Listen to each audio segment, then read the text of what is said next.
Cuando pregunté a Tania qué tema le interesaría, ella me pidió que hablase sobre el currículo. Entonces mi charla no es de nivel tan elevado como la de Juan, tan teórica, ni tan de investigación como la de Dani, aunque tengo muchos puntos en común porque los problemas de la educación estadística y las ideas son universales.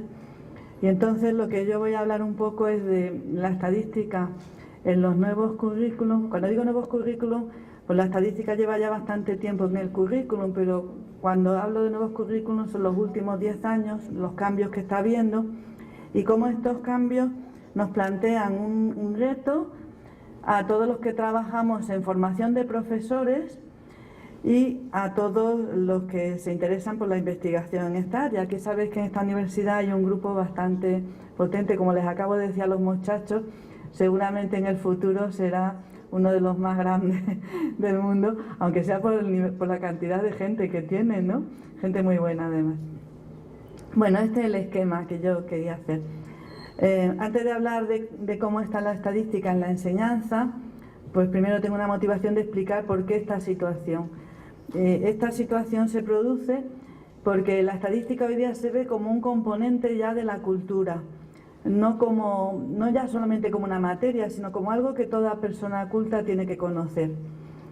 Luego hablaremos un poco del currículum en la enseñanza primaria, por no extendernos mucho, simplemente en los primeros años en España y en Brasil, veremos que son muy similares, y las orientaciones que se dan, no solamente el contenido, sino las orientaciones que dan los currículos, y luego qué retos esto nos plantea. Es decir, todos los que estamos en educación estadística, lo que nos gustaría es, o llevamos muchos años diciendo, hay que enseñar estadística en la escuela, pero ahora ya por fin parece que los gobiernos se han dado cuenta y lo están metiendo, no solamente que sea en España y en Brasil, sino en Chile, sino en Filipinas, en Botswana, en China, en todos los países. Entonces, ahora que por fin se mete la estadística en el currículum, ¿qué tendríamos que hacer para aprovechar esta oportunidad? Y entonces, yo, entre otras cosas que se pueden hablar, hablo, y en esto coincido también con Dani, en vez de llamarle big ideas grandes, las ideas fundamentales.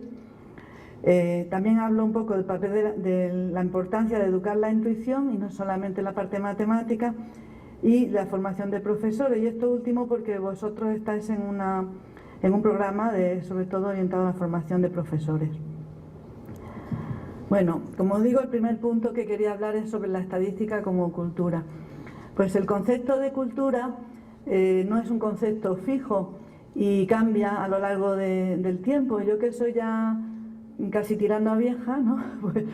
pues lo veo en mí misma. Cuando yo era pequeña, pues mi mamá me puso de pequeñita, con 7 años, a estudiar francés y a estudiar piano, porque una señorita bien educada en España tenía que saber tocar el piano, como no había tantos tocadiscos como ahora, ni tantas podcasts, ni tanta internet, ni tanta música. Entonces, cuando venían las visitas a la casa había que tocar el piano, ¿no?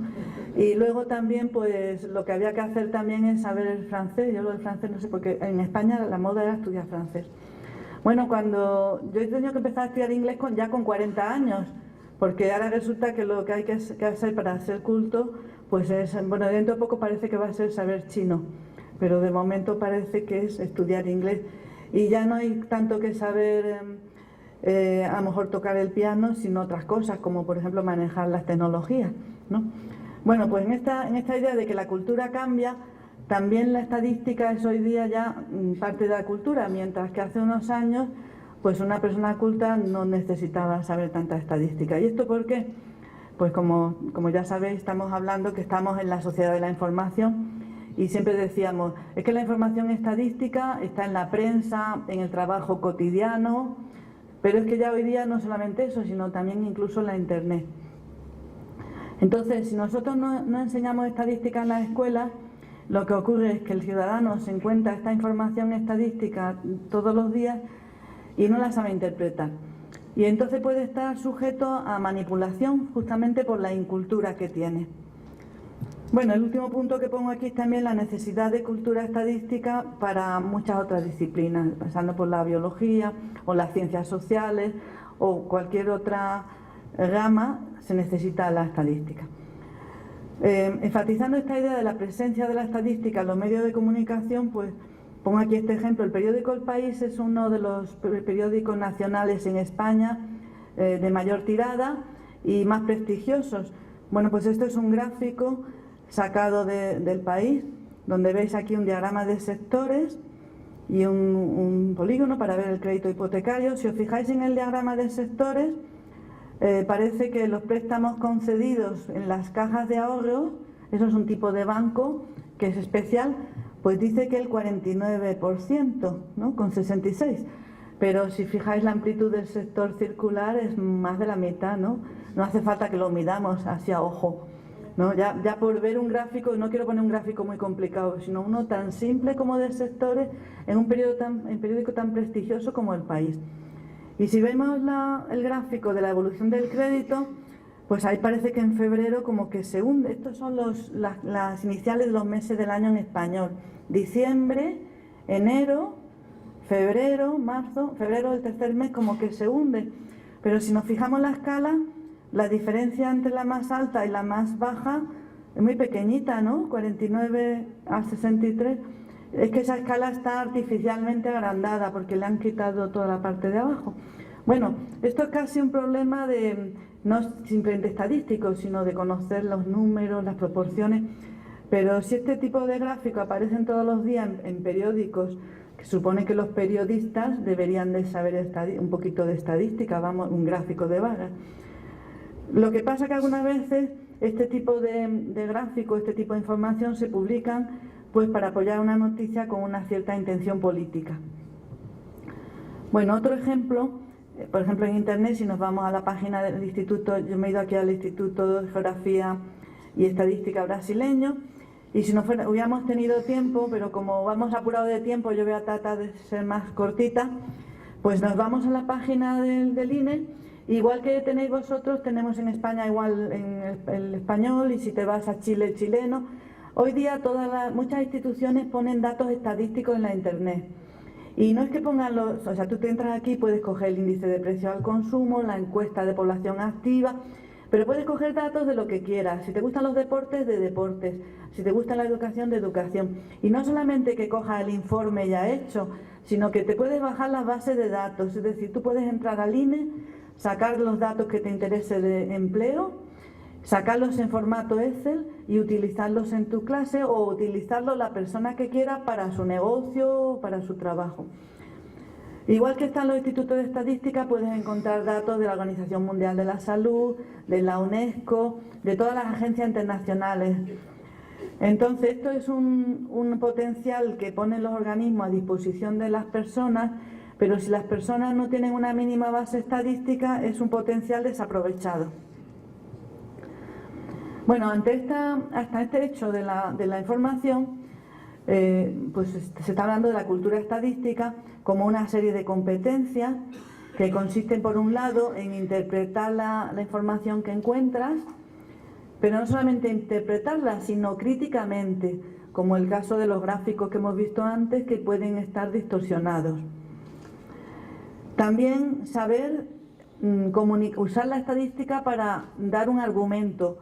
Por ejemplo, un alumno, un estudiante en un trabajo que hace para cualquier asignatura, donde puede meter un gráfico estadístico para apoyar un argumento, o un político, o cualquier persona, o un científico para su investigación, puede usar la estadística para dar un tipo de argumentación. Y la tercera competencia dentro de la cultura estadística sería comprender el método estadístico, dicho en corto. Dicho un poco más largo es comprender cómo los estadísticos basan, por ejemplo, cuando tienen datos de una muestra, qué tipo de razonamiento hacen para poder hacer una predicción o para poder hacer una inferencia, ¿no? ¿Cuáles serían los fundamentos que permiten hacer una predicción cuantitativa a partir de la estadística? Estas tres competencias serían las que habría que educar. Bueno, como os he dicho antes, parece que las autoridades educativas, quizá porque los educadores estadísticos llevan muchos años investigando, quizá porque el IAS se lleva ya como 30 años haciendo congresos internacionales, parece que se han dado cuenta que hay que meter estadística, pero desde la educación que nosotros en España llamamos primaria y vosotros en Brasil llamáis básica. Cuando el niño llega a la escuela con 6 o con 7 años, en vez de esperar que el niño tenga 15, como hasta hace unos años, nosotros el currículo lo hemos cambiado en el 2006. Hasta el año 2006 se empezaba a estudiar estadística con 14 o 15 años. Ahora se empieza con 6 años. Y además se va a meter en todos los ciclos, desde los 6 años, 6, 7, 8, todos los años, intensificando el contenido. Yo, por ejemplo, hace poco estuve viendo los currículos de Costa Rica, y en Costa Rica, mientras que el primer ciclo de primaria con 6, 7 años, el 40% es sentido numérico, pues cuando llevan ya los 14 años, sentido numérico queda muy poco, un 10%, y estadística, en cambio, tiene un 25% de peso. Entonces, esto es un cambio importante que es a nivel internacional. Yo aquí, para hacer una idea, que lo vierais, pues he hecho una tablita resumiendo el currículum en España en primaria y secundaria. En primaria empiezan el primer año los niños con 6 años, ¿no? Así que si empezamos de primero de primaria son 6 años, primero a sexto serían de 6 a 14, y luego los 4 años, de 6 a 12, y los 4 años de secundaria serían desde los 6 a los 16 años. Y vamos viendo que se empieza a recoger datos desde el primer curso. Niños de 6 años tienen que coger datos todos los años, gráficos, ya se van aumentando. Aquí yo he puesto unas letritas diciendo leerlos o comprenderlos o hacerlos, calcular o transformar, por ejemplo, un gráfico en otro. Y empiezan a meter gráficos de barra, pictogramas, circulares, y ya, por ejemplo, en sexto, que son niños de 11 años, pues ya tienen histogramas, pirámide de población, tienen que transformar tablas en histogramas. Y lo mismo si nos fuéramos a la probabilidad. Se supone que desde 6 años empiezan con el lenguaje de la probabilidad, y poco a poco, y ya cuando llegan a quinto, que son niños de 11 años, ¿no?, pues como que ya tienen que empezar a calcular probabilidades con la regla de Laplace en casos sencillos, y al final de la secundaria van a ir aumentando, va a haber probabilidad con experimentos, probabilidad frecuencial, y al final de la secundaria, con 16 años, ya se supone que dan la probabilidad condicional, incluso el experimento compuesto, ¿no? Entonces, cuando antes estas cosas, bueno, lo que se da en primaria ahora, lo que hacían los niños de 14 años. Bueno, si nos vamos a Brasil, bueno, yo he estudiado un documento preparado por Tania, Verónica y Irene, ahora que está por salir el mes que viene, un libro que estamos haciendo, y entonces me fío de lo que ellas dicen, y entonces, pues no sé muy larga, he mirado lo que dice en la educación elemental, que el primer ciclo, que sean los 2 primeros años, dice que los niños tienen que recoger datos, organizarlos, resumirlos e interpretarlos también, que es más difícil, a partir de tablas y gráficos de uso frecuente. Y respecto a la probabilidad, comprender que muchos sucesos cotidianos son aleatorios. Yo aquí he cortado un poquito para que no fueran tantas transparencias, pero bueno, la idea: explorar el azar y la incertidumbre, realizar y observar experimentos, ¿no?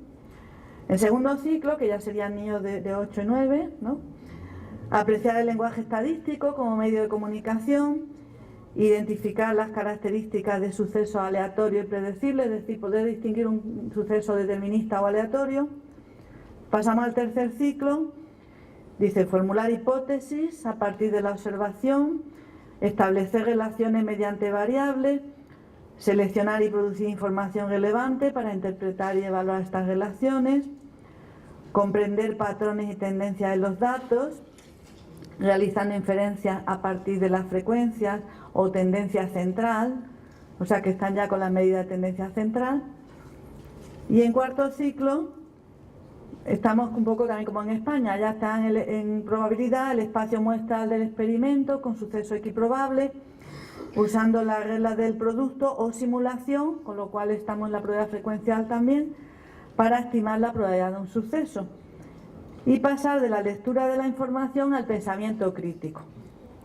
Bueno, entonces veis como que la cantidad de contenido es muy grande, y el reto que plantea esto a los profesores de primaria que nunca, y de básica, que hasta ahora nunca en ese tema lo habían tenido que enseñar. Posiblemente ellos en su formación inicial no recibieron estos temas. Si ahora nos vamos a leer las orientaciones curriculares, no solamente el contenido, sino la metodología, pues yo aquí lo he puesto ya mezclado. Por ejemplo, En el documento de Tania y las compañeras dicen que hay que reconocer el papel de la estadística para comprender los contextos sociales y como instrumento para la acción cívica. O en los documentos españoles dicen, también una coincidencia, ¿no?, capacitar a los estudiantes para analizar de forma crítica la presentación falaz de la información. Aproximación natural al estudio de los fenómenos aleatorios mediante experimentación. Bueno, nosotros también en España estamos ahora pasando al sistema europeo en todas las carreras y están todo enfocado en enfoque por competencias, y entonces siempre ponen unas competencias transversales, que son las competencias que se alcanzan en todas las materias. Entonces estas competencias me parece que son 5, ahora las vamos sacando, y lo que vemos como la estadística también va a ayudar. Una de las primeras competencias transversales va a ser tratamiento de la información y competencia digital. Está claro que cuando vamos a trabajar con proyectos, con software, el que sea, o cogiendo datos de internet, vamos a contribuir. Comunicación, pero claro, tanto la comunicación oral como escrita, si además tú puedes meter un gráfico estadístico dentro de un escrito que tú hagas, vas a mejorar notablemente. Competencias sociales y ciudadanas. Si tú quieres ser un buen ciudadano y participar, tienes que entender las encuestas, tienes que entender las votaciones, tienes que entender el índice de precios y las estadísticas económicas. Autonomía, iniciativa personal. Si trabajamos por proyectos en la clase, a través de proyectos vamos a dejar libertad a los niños para trabajar, vamos a fomentar la autonomía. Y competencia de aprender a aprender, también un poco el trabajo por proyectos. Si el alumno le das un proyecto y él lo desarrolla y es autónomo, aprende a buscar información, no tiene siempre el profesor que llevarlo tan guiado. Bueno, y todo esto nos lleva también a la idea de que para trabajar con estadística pues hay que cambiar la metodología y trabajar un poco a través de investigaciones. Aquí Dani puso como 3 o 4 ejemplos, y yo, que soy más modesta, pongo uno y mucho más sencillo. Entonces ya es un ejemplo muy sencillo, que no tiene mucho misterio, pero yo lo voy a usar no en sí, sino para ver, bueno, antes de pasar al proyecto, estas mismas ideas que estamos viendo en el currículum de Brasil y en el currículum español, las podemos ver en todo el mundo. Como aquí no teníamos tiempo para ver todas, simplemente nos vamos al proyecto GAESE, que es uno de los que más ahora se cita, y si leemos las orientaciones que tiene el proyecto GAESE, encontraremos todas estas cosas que hemos hablado. Si nos vamos a leer los libros que ha escrito Dani con Joan García y lo que llama a ellos el entorno de razonamiento estocástico de aprendizaje, pues vemos que también están dando las mismas instrucciones. Lo que queremos decir que entonces, tanto España como Brasil, pues estamos un poco en la tendencia internacional de lo que sería la educación estadística. Bueno, lo que pasa, que aquí se me ha deformado un poquito, ¿ves? La transparencia, la tenía hecha también en PDF, por si acaso se me ha movido aquí un poquito el gráfico. Bueno, lo que pasa es que todo esto que leemos en los currículos, cuando luego vamos al aula y preguntamos a los profesores, pues nos dicen que no tienen tiempo para dar la clase de estadística, que no están preparados, que les resulta difícil. Y yo, por no querer poner un ejemplo en España, puse también un ejemplo de una investigación aquí de otra compañera, que es Sileda Cutiño. Ella tiene ahí un trabajo en 2008 donde dicen que algunos profesores no dan la estadística y la saltan porque se sienten con miedo. Y entonces la pregunta que planteamos es ¿qué podemos hacer para cambiar la situación? Y lo que yo voy a plantear ahora es buscar las ideas fundamentales, cuáles serían para tratar de enseñar esas ideas, educar la intuición, el nivel de formalización y la formación de los profesores. Bueno, las ideas fundamentales, un poco lo que ha llamado Dani las grandes ideas, aunque a mí me salen algunas distintas de las de él, pero yo no las cojo mías, ahora diré de quién las cojo. Este nombre de ideas fundamentales yo lo he cogido de un artículo sobre probabilidad de año 75 de un profesor alemán, Eitele, que las toma de Brunner, del libro de Brunner sobre las ideas fundamentales, sobre la instrucción, que dice que en realidad en la clase de matemáticas la finalidad debería de ser enseñar las ideas fundamentales. ¿Y cuáles son las ideas fundamentales en una materia? Pues son las ideas que le van a servir al alumno para su vida, no solamente para estudiar, sino para toda su vida, porque hay gente que estudia, hay gente que coge una profesión y no va a estudiar más. Entonces nosotros tenemos que buscar ideas de estadística que las va a encontrar la gente en su vida y en su profesión. Y los criterios podrían ser que aparecen en las situaciones aleatorias, que no son ideas tan sencillas, porque si las ideas aparecen pero son espontáneas, entonces no tenemos que enseñárselas porque las aprenden solos. También porque estas ideas las podemos enseñar en cualquier nivel, no tenemos que esperar a la universidad, sino que podemos empezar desde la escuela, por eso decía yo el nivel de formalización. Y porque son importantes dentro de la estadística. Bueno, yo para ver esta idea vamos a coger un proyectito parecido a los que aquí se han hablado, muy sencillito. Yo también voy a poner con un software, además ni traigo software, sino traigo hecho, muy sencillo, que es la hoja Excel, porque es el que está disponible. Y este es un proyecto, en vez de medir lo de la circunferencia de la cabeza, es una cosa parecida que se puede hacer en la clase de educación física. Nosotros llamamos educación física la clase de deporte, de gimnasia, ¿no? Entonces los niños van a la clase de gimnasia, tienen que correr, tienen que saltar altura, saltar longitud. Bueno, imaginaros que los niños quieren saber si las clases de educación física son o no efectivas. Entonces, al comienzo del curso, en el mes de septiembre, pueden tomar medidas el primer día de clase. Bueno, yo aquí el ejemplo que cojo es de correr 20 metros. ¿Cuánto tardan en correr 20 metros? Pero podían coger datos de qué altura salta cada niño, qué longitud salta, y yo que sé cuántas flexiones hace, cuántas por minuto, cualquier cosa que se os ocurra. Y después de 3 meses de clase de entrenamiento van a volver a repetir la medida. Lo que se trata es de ver si han sido efectivas las clases y si han mejorado todos o mejoran más, por ejemplo, los chicos o las chicas.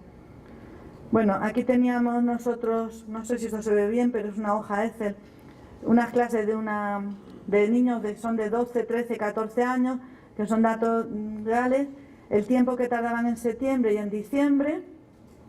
No, por ejemplo, el primer niño tardaba 3,3 segundos en septiembre y en diciembre tarda más, ¿no? Que es una chica. Aquí hay otro que es una chica que tarda 4,7 en septiembre y luego tarda menos, ¿no? Así todos los niños. Y entonces se les da la hoja Excel a los chicos y se les puede dar listado, se puede hacer a mano y se les pregunta que estudien ese tema y que decidan si el entrenamiento ha sido efectivo y qué se puede hacer.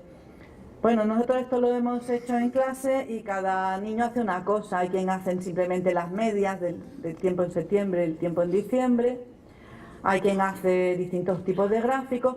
Yo aquí, como no tenemos mucho tiempo, pues doy una de las soluciones. Se pueden hacer otras cosas. Bueno, una cosa que se puede hacer fácilmente es, en vez de trabajar con 2 variables, trabajar con una. Es decir, si yo me genero una nueva columna restando el tiempo en septiembre menos en diciembre, este primer valor me sale menos 2,1, ¿no? Porque disminuye, es negativo. Y este me saldría 1,7. Este me sale también positivo, así voy viendo todos los casos. Ya para hacerlo más rápido, lo tengo aquí hecho, y luego le digo a hoja Excel que lo ordene. Yo ya voy rápido, los tengo ordenados. El valor más pequeño fue el primer que aparecía, que era una chica, que en realidad esa chica que le pasó, que empeoró, ¿no? Empeoró porque luego tarda más. Y teníamos aquí números negativos hasta números positivos 5,5. Bueno, cuando tienes estos números ya los ordenas, como son números negativos, los ordenas también según números negativos y positivos. Y vamos a hacer un gráfico que en España llamamos tallo y hojas, cogiendo la parte entera como tallo, como hoja la parte decimal, que es un gráfico muy fácil de hacer por los niños porque pueden hacer a mano incluso con hojas de cuadritos, ¿no? Y entonces cuando ya ves el gráfico ya te das cuenta que de esta clase eran 60 niños, y entonces todos los que han mejorado son los que están de 0 para arriba, ¿no? Porque tardaban más en septiembre que en diciembre. Y entonces ya se ve simplemente sin contarlo que hay muchos más que mejoran que empeoran. Así que una solución muy sencilla sería decir, parece que sí que es efectivo porque han mejorado algo. Bueno, también vemos aquí la idea, como decía Dani, de variabilidad. No todos mejoran. Este primero empeoró, ¿no? Y hay unos que mejoran muchísimo. Aquí hay uno que mejoró 5, que luego habría que ver por qué. A lo mejor ese chico la primera vez que hicimos la prueba no tenía ganas de correr, estaba cansado, estaba enfermo, podríamos ver qué le pasó. Una vez que tenemos el gráfico del tallo, es muy fácil pasar al histograma porque ya lo tenemos casi organizado. Podemos pasar al histograma, a los intervalos de clase, ¿no? Aquí podríamos ver la moda. Vemos que los que más hay son entre 0 y 1, hay 17 niños que ganan entre 0 y 1 segundo. Del gráfico del tallo sería muy fácil hacer la mediana, simplemente contamos a ver dónde está el que hace lugar 30. Como esto es un número par de elementos, me salen dos, que son 0,9, ¿no? Como son iguales, ¿no? Entonces digo, la mediana es 0,9. El mínimo y el máximo, también muy fácil de verlo, los cuartiles, ¿no? Y cuando ya tengo hecho la mediana los cuartiles, pues hago el gráfico de la caja y digo, bueno, pues ya lo tengo claro. Yo veo que el entrenamiento fue efectivo, porque aquí tengo 4 partes de grupo. La primera parte son los niños que pierden, pero esto es la cuarta parte. Y las 3/4 partes ganan algo, van desde 0 para arriba. Las 50% central ganan entre 0 y 2 segundos, un poquito menos. Y hay algunos, hay hasta uno ahí que luego habría que ver porque sería un caso atípico, podríamos hablar de los casos atípicos. Bueno, si quisiéramos hacerlo también separado por chicos y chicas, pues haríamos lo mismo por chicos y chicas. Podríamos hacer lo mismo en septiembre y diciembre y podríamos meter más variables. Bueno, yo este ejemplo lo pongo simplemente para buscar cuáles serían las ideas fundamentales. Yo voy a coger esta lista de ideas escritas por Rossbiller y Gay-Burrill en un trabajo también por salir ahora dentro de un mes, en el libro que estamos sacando, que se llama justamente este capítulo, las ideas fundamentales en estadística. Ellos han estudiado distintos autores, tanto Leitele que yo nombré, como el proyecto GAISE, como la idea de estocástica, la corriente de análisis exploratorio de datos, y con todo esto ellos han sacado su lista de ideas fundamentales, que serían estas que ponemos aquí. Nosotros lo que vamos a tratar de verlas en ese proyecto. Bueno, vamos a empezar entonces por los datos, como es que es lo más sencillo. Yo quizás las ponga un poco desordenadas. Bueno, ellos dicen que estas ideas son fundamentales no solamente porque aparecen en cualquier trabajo estadístico, sino porque en estadística se trabaja en forma diferente a otras ramas de la matemática. Por los datos, la primera idea fundamental es los datos. Nosotros, para saber si el proyecto, si el entrenamiento era efectivo, tenemos que coger datos, tenemos que coger a los chicos y medir cuánto corrían en septiembre, cuánto medían en diciembre. Si no tenemos datos no podemos contestar la pregunta. Es decir, que la primera idea fundamental es que la estadística necesita datos. Bueno, y es verdad que en toda la matemática se trabaja con datos, pero los datos que hay en geometría para hacer, por ejemplo, un cilindro, te da igual un dato que otro. Puedes coger un cilindro para enseñar la idea de cilindro, te da igual que sea la base, el diámetro 2 o si es 7. En cambio, los datos en estadística no te dan igual. Para ver si el entrenamiento es efectivo no te da igual lo que corría cada niño. Es decir, los datos en estadística son tan importantes como el concepto. Y aquí he puesto esta cita de David Moore, que dijo que la estadística era la ciencia, otra de las formas de definir la estadística, la ciencia de los datos. Y que los datos no son números solos, sino que lo importante es el contexto. Si yo digo 2,1, ganaron 2,1 segundos, pues parece poco, pero si es una distancia de correr, a lo mejor si es una prueba olímpica, por 2 segundos ganas una olimpiada, ¿no? O por 2 décimas de segundo. Entonces el contexto es muy importante. La idea está también de que los niveles de lectura de los datos no te tienes que conformar con la lectura simple. Estos son los niveles de Curcio, sino que hay que aprender a leer tendencia, a leer la estructura y la lectura crítica de los datos. Uy, se me ha movido todo, ¿verdad? Voy a tener que pasar a la... Bueno, si me sale otra estropeada me paso a la PDF. Bueno, aquí ponía representación de datos. Aquí cambia el sistema operativo, se me han movido las transparencias. Bueno, la segunda idea fundamental, según Bieler y Burrill, es la idea de la representación. Chris Weil y Maxim Fanchuk tienen un marco teórico sobre qué es el razonamiento estadístico, y ellos definen un modelo muy complejo con muchos apartados, algo así como el de Juan, pero en estadística. Y una de las cosas que definen ellos son los modos fundamentales de razonamiento estadístico. Estos son las formas de razonar que solamente son propias de la estadística, que no existen en geometría, por ejemplo, o en álgebra. Y una de las formas de razonar específica en estadística es lo que ellos llaman transnumeración, que es una forma de razonar que consiste en que cuando tú tienes un conjunto de datos representados de una forma, por ejemplo un histograma, y lo pasas a otra forma diferente, al cambiar la representación produce un conocimiento nuevo. Nosotros esto en el proyecto lo hemos visto como cuando teníamos la hoja Excel, teníamos todos los datos, veíamos que había niños que ganaban, niños que perdían, pero no se veía claro. Pero al pasar al gráfico de caja, por ejemplo, veíamos muy bien la mediana y los cuartiles, que no se ven en la lista de datos. Si pasamos al histograma, vemos muy bien la moda, que la moda no se ve en la gráfico de las cajas. Entonces, según el gráfico, si hacemos un gráfico de dispersión, se ve muy bien la relación entre dos variables, ¿no? Si es lineal o no es lineal, que no se van a ver con otros gráficos. Bueno, la idea de variación, que sería otra idea fundamental, como hemos dicho. Entonces, de cada una de estas ideas, esta idea yo la estoy poniendo en lista, pero como dijo también Dani, están todas conectadas unas con otras, ¿no? Efectivamente, yo aquí he puesto estas fotos de parte de la fauna que tenéis en Brasil, donde tenéis un gran ejemplo de diversidad y de variabilidad, y la variabilidad es inherente incluso en la biología y según la teoría de Darwin, si no hubiera variabilidad no se podría explicar la evolución de las especies, ¿no? Bueno, la estadística es precisamente la ciencia que te permite cuantificar esa variabilidad, describirla, predecirla y explicarla, y separar, como ha dicho Dani, la parte aleatoria de la parte no aleatoria. La parte aleatoria todavía podemos seguir trabajándola cuando pasamos a probabilidad, con modelos como la curva normal.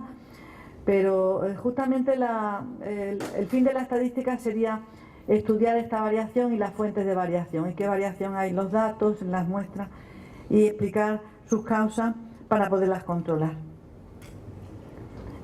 Otra idea fundamental, la idea de distribución. Mientras que la idea de, nosotros decíamos, el primer niño tardaba, por ejemplo, 3 segundos o 3,7 segundos en septiembre, y luego tardaba 4, así que empeoró. Bueno, eso es un niño, ese niño empeoró. El siguiente niño tardaba 5,2 segundos en septiembre y luego tardaba 4, ese niño mejoró. Pero a mí no me interesa niño a niño, lo que le interesa al profesor es la clase. La clase, ¿qué pasa con la clase? ¿Mejora o no mejora? Porque un niño un día puede estar enfermo, o puede haber dormido mal, o simplemente no tiene ganas de correr. Pero si ya ves toda la clase, y para poder ver con toda la clase tenemos esta idea de distribución, porque la idea de distribución es una propiedad no de cada sujeto, sino de todo el conjunto, de toda la población o de toda la muestra. Bueno, eso es una idea que no existe tampoco nada más que en estadística, no existe en otra rama de las matemáticas.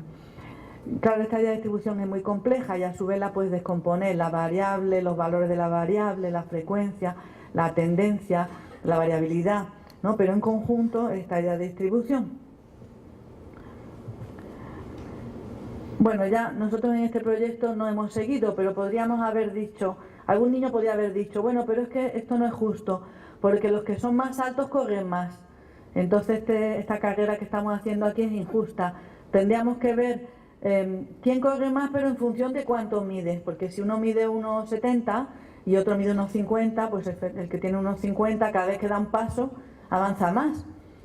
Bueno, podríamos haber estudiado una relación entonces entre el tiempo que tardan en correr los niños, los metros, y la altura, ¿no? O entre el tiempo y el peso, porque los gorditos corren menos. Bueno, podríamos entonces ver esta idea de asociación. Bueno, la idea de asociación es una idea muy potente, que en matemáticas existe algo parecido, que es las funciones. Fijaros la idea de función, lo importantísima que es en matemáticas, que es digamos, la reina de las matemáticas, que aparece en todas partes.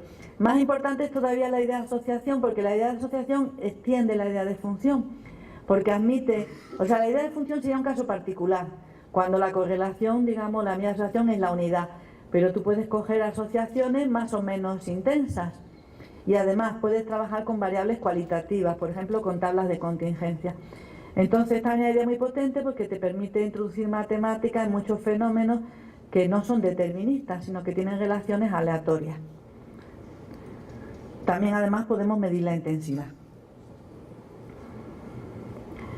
Bueno, En este proyecto que hemos trabajado no nos ha parecido la idea de probabilidad, pero Ross y Gué la han metido en su lista de ideas fundamentales, porque si queremos, y bueno, también estamos viendo que en el currículo desde 6 años están ya metiendo que los niños estudien los fenómenos aleatorios, que estudien el lenguaje de la probabilidad, que distingan los sucesos aleatorios y deterministas, que organicen experimentos aleatorios en la clase, ¿no? Que estimen la probabilidad.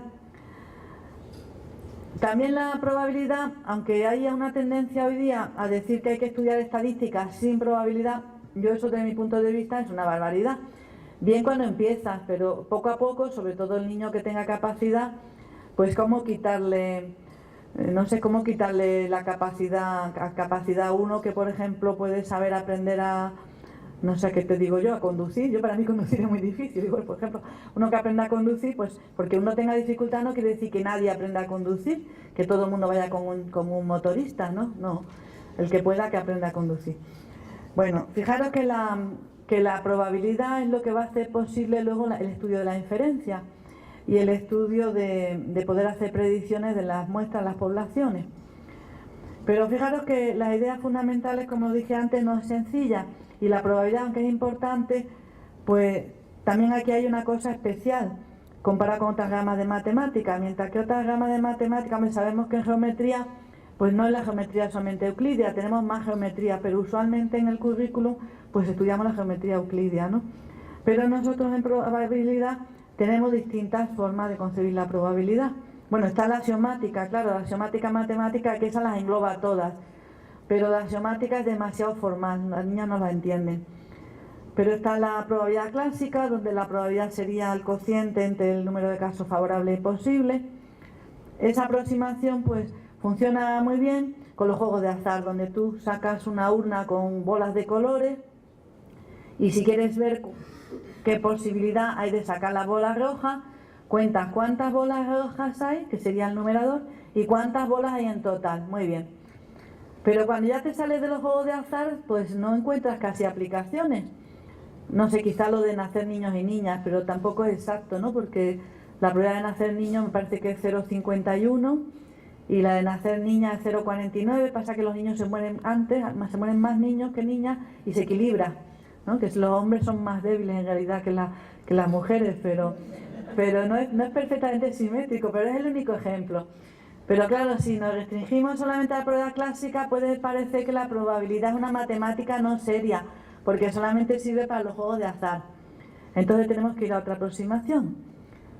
La frecuencia, la probabilidad va a ser como un límite. Cuando tú haces un experimento, lo haces muchas veces, coges la frecuencia relativa y estimas la probabilidad a partir de la frecuencia relativa. Lo que pasa es que también eso es difícil porque no sabemos cuántos experimentos tenemos que hacer y a veces las condiciones no son todas iguales. Este mismo ejemplo de los niños y niñas, pues si yo digo la probabilidad de nacer un niño es 1/2 y 1/2, entonces algunas mamás te pueden protestar porque te pueden decir, no, que en mi familia todos han sido varones, mi marido son todos hermanos, yo soy la única mujer en mi casa, en mi familia la probabilidad de nacer hombre es más que la tuya sois todas mujeres, ¿no? Entonces, esto de si todos los casos son iguales, los puedo juntar, no está tan claro. Y luego la probabilidad subjetiva, que es como un grado personal de creencia, pero claro, a los matemáticos no les gusta mucho esto de que dentro de la matemática tú puedas dar un valor que sea subjetivo, ¿no? Y entonces ves que incluso la probabilidad, que es una parte muy importante de las matemáticas, como tiene unas dificultades que en realidad son dificultades filosóficas, y están ahí, no son dificultades simplemente de aprendizaje, sino epistemológicas, pero el profesor no las puede ignorar. Bueno, otra idea fundamental sería la idea de inferencia y del muestreo. Bueno, claro, si nosotros no tuviéramos la idea esta de muestreo, la estadística no serviría para nada, porque cada vez que tuviéramos que estudiar un fenómeno tendríamos que coger toda la población. Si queremos hacer una prueba de una fábrica de bombillas, a ver la duración de las bombillas, podemos hacer ensayos, poner una bombilla con mucha intensidad hasta que estalla. ¡Pum! Se rompió. Esta duró tanta intensidad, esta duró tanto. Pero si tenemos que ver toda la población, no nos van a quedar bombillas para poder vender. Entonces tenemos que coger una muestra, ¿no? La inferencia te permite hacer un estudio cogiendo solamente una muestra con tal de que sea representativa. Lo que pasa es que esta idea de muestra es difícil, como ya se ha dicho aquí, porque la muestra tiene dos partes. Una parte es la representatividad, parece que todas las muestras son iguales que la población, pero otra parte es la variabilidad no se ve tan bien.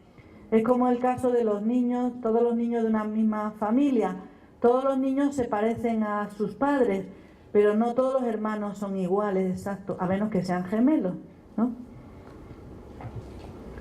Bueno, entonces esto muy brevemente las ideas fundamentales que habría que meter en el currículum para enseñar a los niños, y un punto que tenemos aquí también son sobre la intuición. El currículum de estadística no solamente debería de tener en cuenta cuáles son los contenidos a enseñar, sino también las intuiciones. Las intuiciones son muy importantes en estadística y en probabilidad porque con frecuencia son incorrectas. Yo aquí pongo el ejemplo que es muy conocido del cumpleaños, ¿no? Que sabéis, aquí no, como que no tenemos tiempo para apuntar el día del cumpleaños de cada cual, pero hay por ahí no digamos un teorema, como un problemita o alguien que encontró que si hay más de 23 personas en una habitación, o sea que aquí es bastante probable que haya dos que tengan el mismo cumpleaños. Bueno, esto yo a veces lo he hecho con los alumnos en vez de con días, cuando son un grupo pequeño de alumnos, con meses del año. A ver, ¿cuántos nacieron en enero? Levantan la mano. ¿Cuántos nacieron en febrero? Y se va viendo los meses que quedan vacíos. Y a lo mejor tienes un grupo de 20 alumnos, por ejemplo, y te crees que todos los meses del año va a haber algún nacimiento y te encuentras que hay un mes con 7 nacimientos o con 5 y meses vacíos. Y entonces eso llama mucho la atención porque nosotros pensamos que el azar debería de ser distribuido uniformemente, como que si el azar fuera poniendo niños en cada mes del año hasta que se llenen, ¿no? Como que si la gente se pusiera de acuerdo para tener sus niños, de forma que todos los meses del año nazcan los mismos números de niños. Y eso pues no es así, ¿no? Bueno, este problema se puede simular, hay muchos simuladores en internet para verlo, es un experimento que se puede hacer en la clase. Si nosotros aquí hubiéramos apuntado cada uno su número del cumpleaños, hubiéramos ordenado, pues tendrían que aparecer bastantes coincidencias y habría aquí gente con el mismo cumpleaños. Porque si dicen que con 23, o no, con 60, aquí estamos más de 60, ¿no?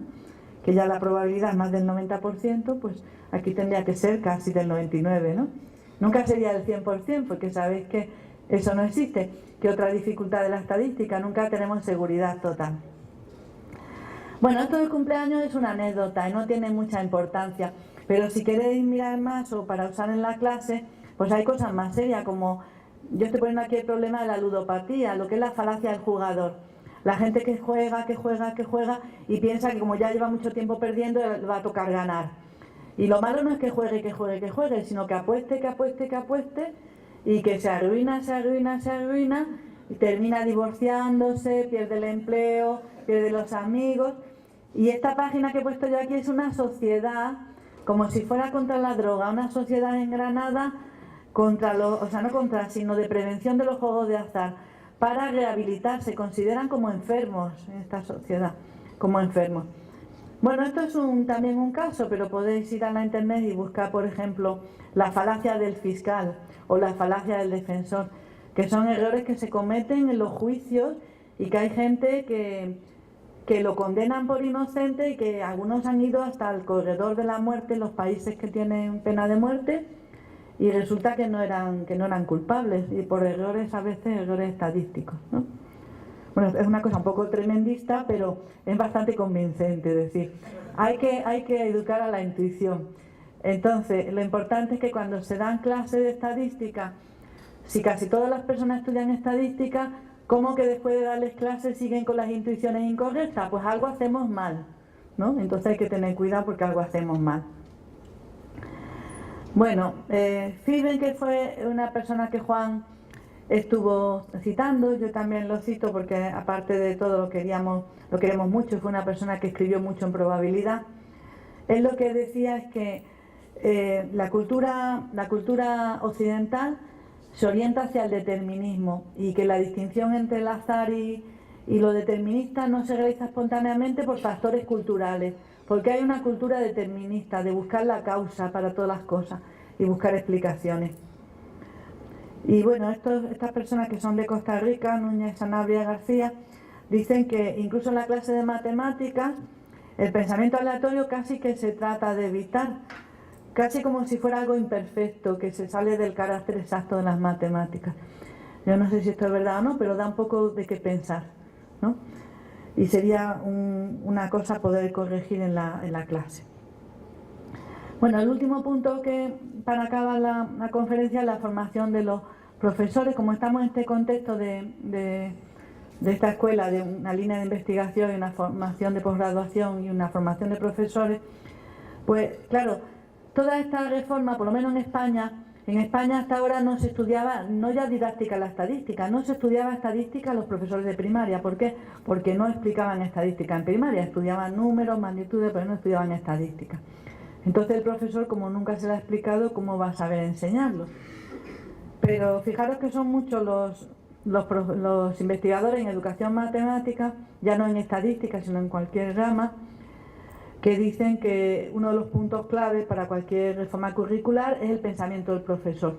Si tú, profesor, no le convences de que la estadística es importante para el alumno, eso por un lado, y por otro lado, de que él es capaz de enseñar estadística, o sea, le tienes que dar autoconfianza y además convencerle de que es un tema importante. Pues entonces, aunque el ministerio diga que tiene que dar estadística de los 6 años todos los años, no lo va a dar. Si el profesor piensa que es una tontería, no lo va a dar. Bueno, en este problema de la formación de profesores es una de las áreas de investigación más grandes en los últimos 15 años. Yo puse aquí algunos ejemplos. Pues bueno, tenemos la revista esta llena Mathematics Teacher Education, y también hay una electrónica, también con un nombre parecido. En el INME 10, esto fue en Copenhague en 2004, hubo lo que llaman ellos Survey Team, que es como una actividad plenaria especial donde encargan a un equipo de investigadores que haga una encuesta entre todos los investigadores de educación matemática a nivel internacional y que miren a ver qué investigación hay, qué cosas hay. Pues ese año estuvo dedicado a la formación de profesores. Y los handbooks, yo los handbooks quiero decir los libros textos gordos de educación matemática, como el de Lester, todo esto que van sacando cada 4 o 5 años, sacan un mamotreto, ¿no? Unos libros de capítulos que es como un resumen de la investigación en educación matemática. Creo que ya está otro en marcha, que sale el año que viene, o sea, esto va cada vez más rápido. Y luego te encuentras, bueno, todos estos son handbooks, ¿no? Todas estas personas. Este book de 2008, este era un libro solamente que era todo de formación de profesor de matemática, tenía 3 tomos, tenía. Bueno, luego te vas a los grupos de trabajo, al PME, al INME, el CERME del Congreso Europeo, el CIBEN, aquí el CIAEN, el CLAME, pues siempre hay un grupo de formación de profesores. Bueno, lo curioso es que cuando te pones a mirar todo esto y miras a ver de la formación de profesores cuáles se han preocupado de formar al profesor para enseñar estadística, pues te encuentras que como que había 0 pelado casi. En el Jena Mathematics Teacher Education, yo cuando lo miré, que llevaba 9 años, pues había 2 trabajos en 9 años de la revista. En esto del Survey Team ni se nombraba. Hubo un INME Study, que esto no sé si lo he puesto o no. No sé si sale, hubo un INME Study 15, nosotros fuimos ahí en Brasil, aquí en Agua de Lindoya. Llevamos una cosa con los alemanes, con Bieler, esto de estadística. Había 150 comunicaciones de estadística, solamente la nuestra. Bueno, consecuencia, que hay mucha investigación sobre formación del profesor de matemáticas, pero para enseñar números, geometría o lo que fuese, y como que no, en estadística no. Bueno, pues para remediar esta omisión, pues en el año, parece que fue 2006, cuando se empezó esto, el INMI decidió organizar un estudio sobre formación de profesores, pero para enseñar estadística.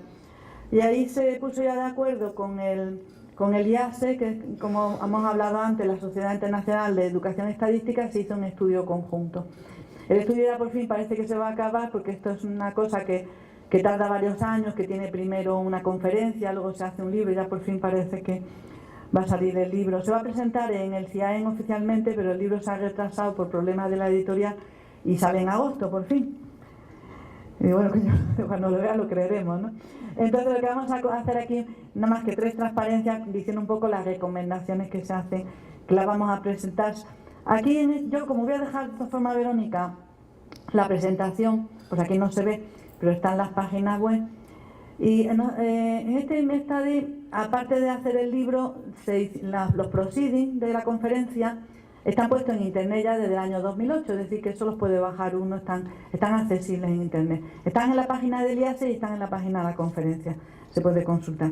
Y ahora el libro pues ya saldrá, como digo, en agosto. Ahora tenemos de momento el dibujo de la portada. Tenemos. Bueno, entonces, las recomendaciones que se hacen son de educación de los profesores en 3 puntos. Yo tengo una transparencia para cada punto, así que ya no es muy largo y ya simplemente luego hacemos una conclusión. Lo primero que hay que formar al profesor son sobre las actitudes. Yo cuando voy citando aquí son gente que han escrito en este libro y que ya lo desarrollan esto más largo. Y también en los proceedings de la conferencia, ¿no? Porque el libro está basado un poco en los proceedings, aunque con cosas ampliadas. Bueno, lo primero que hay que convencer, como dijimos, a los profesores de la utilidad que tiene la estadística, ¿no? Porque todos los profesores quieren no solamente enseñar historia o álgebra o arte, ¿no? Sino que quieren preparar, normalmente el profesor le gusta su trabajo y quiere preparar al niño para que se defienda en la vida, ¿no? Entonces, que los profesores se den cuenta que la estadística es importante para los chicos, tanto para el trabajo profesional como para cualquier cosa. De la dificultad, que se den cuenta que la estadística no es tan difícil, es decir, lo que decíamos antes del nivel de formalización, es difícil si la quieres hacer difícil, pero que estadística sencilla como hacer gráficos o recoger datos de la clase de gimnasia o de medir la cabeza, ¿no? de Verónica, eso lo pueden hacer cualquiera, los niños se divierten y es sencillo, todos pueden hacer estadística. La competencia, que el profesor es competente, él se tiene que sentir cómodo enseñando estadística, que puede enseñarla. Claro, para eso hay que apoyarlo desde los departamentos, desde los programas de graduación, desde los grupos de investigación.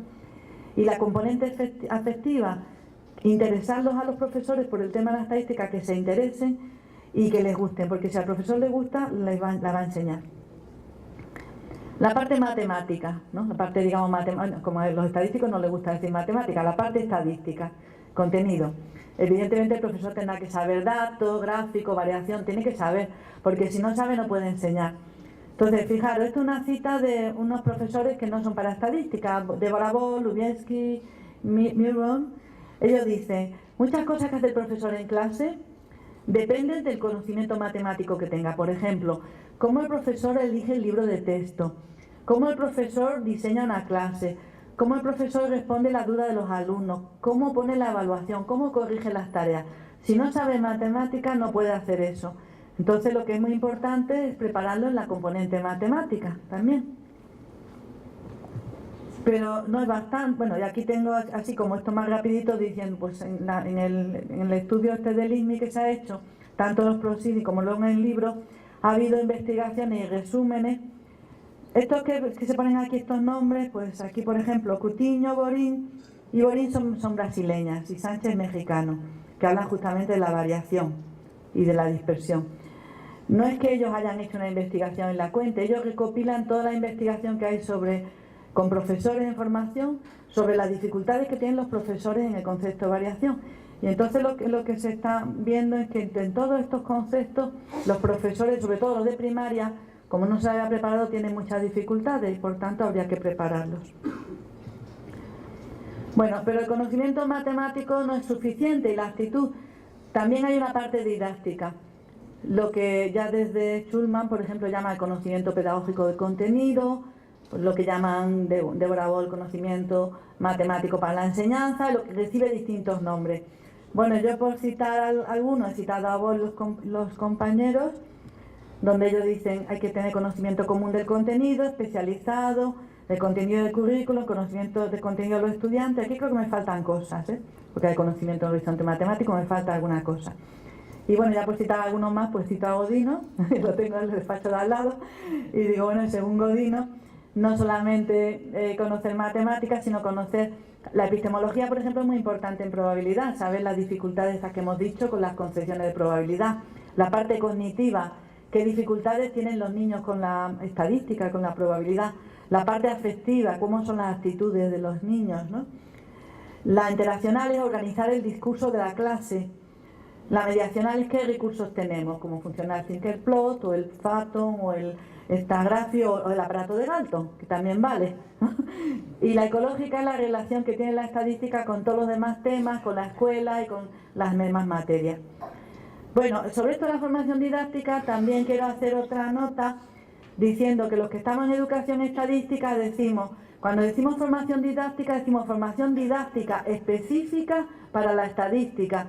Es decir, no vale con una formación didáctica de matemática general sobre álgebra, porque cuando tú quieres llevar a lo mejor un profesor sabe enseñar muy bien álgebra, pero cuando tú lo quieres llevar esa formación a estadística no siempre te vale. ¿Por qué? Bueno, pues hay como varios motivos, pues tendríamos como que hacer otra charla para hablar, pero hay muchas razones. Hay algunas cosas que aparecen en otras ramas de las matemáticas que no aparecen en estadística, empezando por ejemplo los tipos de demostraciones. Nosotros cuando estamos con algunas demostraciones de probabilidad decimos, teorema tal, la probabilidad de que ocurra tal es tal. Un teorema de ese tipo no existe más que en estadística. Los teoremas de matemáticas son que la suma de los cuadrados es siempre igual a del cuadrado de los catetos es siempre el cuadrado de la hipotenusa. No te dice que la probabilidad, es decir, que tenemos hasta tipos de teoremas diferentes, ¿no? Por ejemplo, eso sería una razón, pero hay bastantes razones. Hay personas como Richard Schiffer, también Linda Gattuso han escrito sobre cómo la estadística tiene su didáctica específica y es importante enseñarla.